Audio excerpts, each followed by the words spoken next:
তো বন্ধুরা, আমি নয়ন রয় আর তোমরা সবাই আমার চ্যানেল দেখছো রিড আর্ট নয়ন। অনেকে প্রশ্ন করেছিল আমাকে যে আমি বাংলায় রিড করলে খুব ভালো হয়, তো এইটা তোমাদের জন্য একটা বাংলা রিডিং।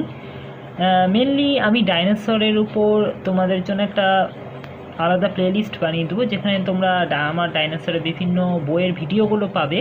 কারণ ডাইনোসর নিয়ে ছোট থেকে বড় সবাই খুব উৎসাহী, এবং আমাকে স্কুলে মজা করে ডাইনো বয় বলা হতো। তো চলো আজকে আমরা একটা নতুন বই দেখে নিই, যদিও এটা বাংলা থেকে আমি শুরু করছি। জুরাসিকের ডাইনোসর বইটা অনেক দিন পুরনো, কিন্তু এখানে বেশ ইনফরমেটিভ, তো তোমরা অনেক বিষয় জানতে পারবে ডাইনোসর সম্পর্কে। তো প্রথম থেকে আমি বইটা তোমাদের সাথে পড়বো, যদিও বইটা অনেক দিন আগেকার লেখা। তো চলো প্রথমে দেখে নেওয়া যাক ডাইনোসর এলো কোথা থেকে। ডাইনোসর জেগে উঠেছে কোটি কোটি বছরে ঘুম ভেঙে উঠেছে ডাইনোসরের দল। আবার নতুন দুই প্রজাতি ডাইনোসরের ফসিলও খুঁজে পেলেন ফসিল বিজ্ঞানীরা। ইতিপূর্বে ছোট বড় নিরহিংস শাকাশি মাংসাশী স্থলচর উভচর মিলে 300-রও বেশি ডাইনোসরের সন্ধান মিলেছে। এবারে তার সঙ্গে আরও দুটি প্রজাতি যোগ হলো। সম্প্রতি ফসিল বিশেষজ্ঞ পল সেরনের নেতৃত্ব শিকাগো বিশ্ববিদ্যালয়ের একদল গবেষক দক্ষিণ সাহারা নাইজার অঞ্চলে খুঁজে পেয়েছেন নতুন এক ডাইনোসরের ফসিল। জীবিত অবস্থায় এদের একটি মাথা লেজ পর্যন্ত দৈর্ঘ্য ছিল প্রায় 55 ফুট। দেখতে ছিল অনেকটা লম্বা গলা ব্র্যাকিওসরাসের মতো। এরা তৃণভোজী, এবং বিজ্ঞানীরা এই ডাইনোসরটির নাম এখনও ঠিক করতে পারেনি। দ্বিতীয় ডাইনোসরটি লম্বায় ছিল 7 ফুটের কাছাকাছি। মাথা থেকে লেজ পর্যন্ত দৈর্ঘ্য 30 ফুট। এদের দেখতে ছিল অনেকটা মাংসাশী অলসরদের মতো। এরাও ছিল মাংসাশী। আফ্রিকার ইন অ্যাবাকাস অঞ্চলে পাওয়া গেছে বলে বিজ্ঞানীরা দাবি করেছেন। এখানে তোমরা দুটো ছবি দেখতে পাচ্ছ ভালো মতন, যেখানে বিজ্ঞানীরা ডাইনোসরদের খোঁজার চেষ্টা করছেন, প্রত্নতত্ত্ববিদেরা অর্থাৎ প্যালিওন্টোলজিস্টেরা। অ্যাফ্রোভেনেটর অ্যাবাকান্সিস কথাটি অর্থ হলো ইন অ্যাবাকা থেকে আফ্রিকান শিকারীর দল। এই দুই অজানা প্রজাতি ডাইনোসর 13 কোটি বছর আগে পৃথিবীর মাটিতে বর্তমান ছিল, এবং জুরাসিক যুগে মহাসরীসৃপ ডাইনোসরদের নিয়ে যেন নতুন করে সারা জেগে উঠেছে পৃথিবী জুড়ে। আর একে একে জেগে উঠেছে ডাইনোসররা নিজেদের বিচিত্র আকার আকৃতির চরিত্র নিয়ে। আবিষ্কৃত হচ্ছে নিত্য নতুন প্রজাতির ডাইনোসর। 50, 100, 500 এমনকি বড় জোর 2000 বছর পর্যন্ত আমরা ধারণা করতে পারি। কিন্তু কোটি কোটি বছর পিছিয়ে গিয়ে কিছু ধারণা করতে গেলে স্বাভাবিকভাবেই আমাদের কেমন একটা ধাঁধা লেগে যায়। কিন্তু ডাইনোসরদের তথ্য তল্লাশ করতে গেলে 6-7 কোটি বছর আগেকার একটা ছক আমাদের মাথায় আনতে হবে। 6 থেকে 7 কোটি বছর আগে অতিকায় সরীসৃপ ডাইনোসর গোষ্ঠী হারিয়ে গেছে পৃথিবীর মাটি থেকে। কিন্তু এই সূত্র ধরে যদি পিছিয়ে যেতে থাকলে আমরা অনেক তথ্য আরও কোটি কোটি বছর আগেকার পৃথিবীর মাটিতে যা হয়েছিল সেগুলো আবির্ভাব করতে পারি। এখন বর্তমানে কার্বন ডেটিং প্রসেস বেরিয়ে গেছে, তোমরা বন্ধুরা জানো।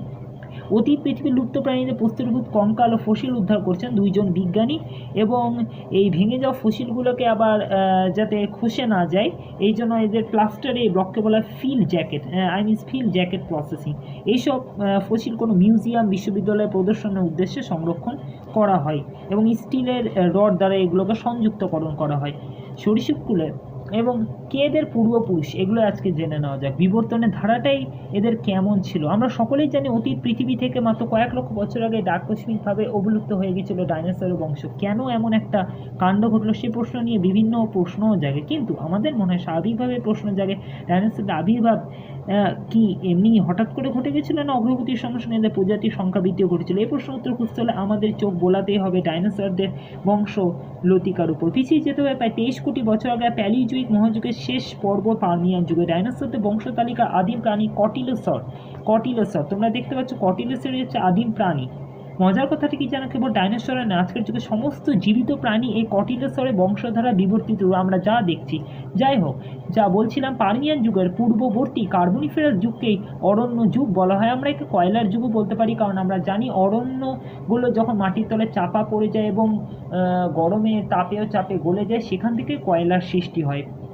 আমরা এগুলো জিওগ্রাফিতে পড়ে থাকি। অতিকার সব বৃক্ষ মাথা তুলে দাঁড়িয়েছে এমন সময় স্তর পাহাড় পর্বত গজে উঠছে, ঘন অরণ্য। সেই সঙ্গে শুরু হয়ে গিয়েছে সাগর থেকে প্রাণীদের ডাঙায় উঠে আসার চেষ্টা। সেই সময় উভচর প্রাণী আবির্ভূত হয় ল্যাভিরিন্থ ডন্ট চতুষ্পদ প্রাণী থেকে বিবর্তিত হয়েছিল আদিপুরুষ কটিলোসর। আর তার থেকেই পরবর্তী মেসোজোয়িক যুগে বিবর্তিত হয়েছিল 5টি শাখা, এবং প্রথম শাখার জন্ম নিয়েছিল টেলিকোসর নামের পিঠে কাটার ছাতা বসানো অদ্ভুত এক প্রাণী, এবং স্টেগোসরদের চেহারার সাথে আমরা পরবর্তীকালে এটির পরিচয় নিব।